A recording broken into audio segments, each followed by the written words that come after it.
Olá, estudante! Tudo bem com você? Nessa videoaula vou falar sobre diagnósticos de defeitos de hardware em computadores. A primeira coisa que o computador faz ao ligar é executar o POST, Power On Self Test, que é basicamente um teste e reconhecimento de hardware. Quando o POST é executado com sucesso, um bip é emitido pela BIOS. Esse é um bip feliz. Se algum defeito for constatado durante o POST, a BIOS informa através de bips. Então, cada fabricante tem uma lista de códigos de bips dos possíveis defeitos. Geralmente, o manual da placa-mãe traz uma tabela com as sequências de bips usadas. Para problema menor, como conflitos de endereços, problemas com o teclado ou falhas do disco rígido, serão mostrados na forma de mensagens na tela. Caso o seu sistema operacional esteja inicializando normalmente e não esteja ouvindo o bip, você deve verificar se há um pequeno alto-falante instalado no gabinete ou soldado na placa-mãe. Verificar também se os conectores do speaker estão bem encaixados na placa-mãe. Pode ser apenas os fios ligados invertidos. Quero novamente reforçar a importância da utilização da pulseira antiestática e da luva para evitar o contato da pele com os contatos das placas e também para proteger os componentes de cargas eletrostáticas acumuladas. Antes de começar os testes, é sempre bom fazer uma inspeção visual para procurar por defeitos aparentes. Os defeitos podem ser os mais variados, começando pela poeira. Muitas vezes, apenas uma limpeza resolve o problema. De qualquer forma, é sempre bom limpar o gabinete antes de começar a trabalhar. Com o gabinete limpo, verificar se todos os conectores estão corretamente ligados, principalmente os cabos da fonte de alimentação, HD e painel frontal. Por exemplo, se um fio do botão de ligar estiver invertido no painel frontal, o computador simplesmente não liga. Em alguns casos, está tudo conectado corretamente, mas o botão de ligar pode estar estragado. Nesses casos, você pode usar uma chave de fenda ou uma pinça metálica para encostar nos pinos do botão de liga na placa-mãe e ver se o problema é no botão. Se a placa-mãe estiver ok, o computador deve ligar e o problema é apenas o botão de ligar. Verificar também se a placa-mãe não está curvada. Ela pode ter sido instalada com os parafusos muito apertados, estar sem os espaçadores ou com eles mal posicionados. Se a placa-mãe ficar curvada, pode romper trilhas ou até levar à queima da placa-mãe. Na sequência, é muito importante verificar os capacitores. Pode haver algum com vazamento, estufado ou estourado. Como o capacitor também é um elemento de proteção, em caso de curto-circuito, ele é um dos primeiros componentes a se danificar para proteger a placa-mãe. Olhe atentamente a placa-mãe em busca de algum curto-circuito que possa ter ocorrido, porque em alguns casos um curto-circuito, além de danificar os capacitores, pode danificar outros circuitos da placa-mãe. Outros dois problemas muito comuns são soldas mal feitas e o rompimento de trilhas. Então, olhe atentamente as trilhas e soldas da placa-mãe.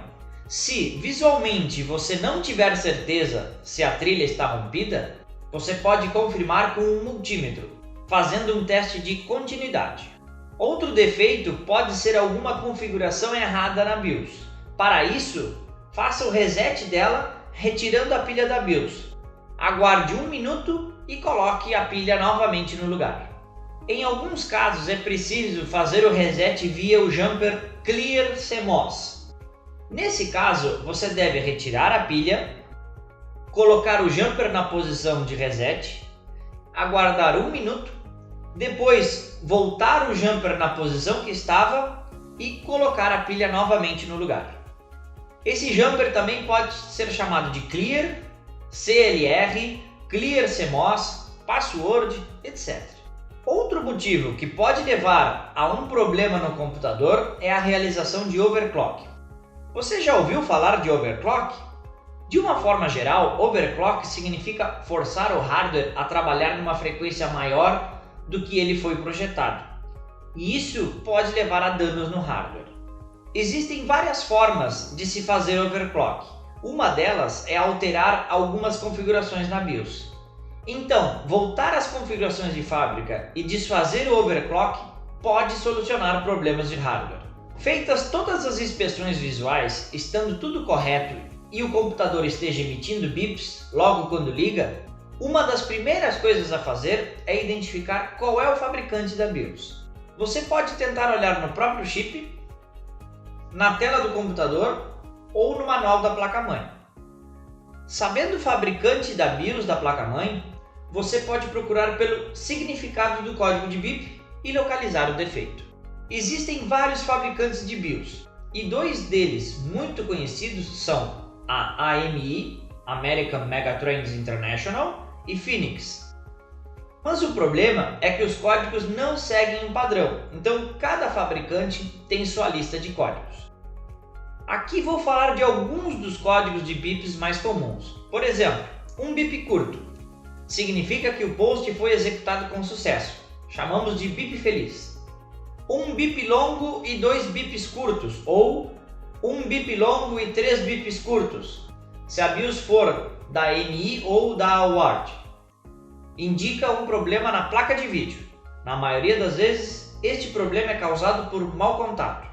Então, você deve retirar a placa de vídeo, limpar os seus contatos e recolocá-la no slot, o que geralmente resolve o defeito. 5 bips curtos se for da AMI ou 1 bip pausa, 2 bips se for da Phoenix. Problema no processador. Sempre começar pelo mais simples e depois ir para o mais complicado. Então comece revisando se o processador está bem encaixado e se o soquete não está com pinos tortos. Ou, em último caso, pode ser o processador queimado. 3 bips curtos se for da AMI ou bips recorrentes se for da Ward. Indica um problema na memória RAM. A memória é o componente que mais gera erros. Pode estar mal encaixada, ou com sujeira, oxidação nos contatos. Então você deve retirá-la, fazer a limpeza e colocar novamente no lugar. Caso não resolva, pode ser problema na memória. Daí, se você tiver uma memória em bom funcionamento, você pode trocar e testar. Como havia comentado antes, cada fabricante tem sua tabela de códigos de erros e também sua nomenclatura. O fabricante Phoenix, por exemplo, utiliza sequências de 3 ou 4 bips, onde o traço entre cada número indica uma pausa entre cada sequência de bips. Por exemplo, 1-2-3 indica um bip seguido por uma pausa, 2 bips seguido por uma pausa e 3 bips. Quero ressaltar que, para começar os testes, é bom instalar apenas os componentes indispensáveis para a placa-mãe iniciar, como o processador, a fonte de alimentação, a memória RAM e o speaker, para você poder escutar os bips. Se a placa-mãe funcionar corretamente, um bip curto será emitido. Nesse caso, o problema não está na placa-mãe. Adicionar os outros componentes um a um até descobrir onde ocorre o defeito. Se o processador, fonte de alimentação, memória RAM e o speaker estiverem funcionando corretamente, o defeito deve ser na placa-mãe. Você pode testar se os circuitos de alimentação da placa-mãe estão funcionando corretamente. Para isso, você deverá medir as tensões num slot PCI da placa-mãe. Não é necessário testar todos os pinos do slot PCI, mas você deve, no mínimo, medir os pinos B1, B3, B5, A2 e A21 e verificar os valores conforme a tabela mostrada no slide. Na figura está sendo utilizado um osciloscópio, que é o equipamento ideal para fazer a medida. Mas se você não tiver um, você pode medir as tensões usando um multímetro.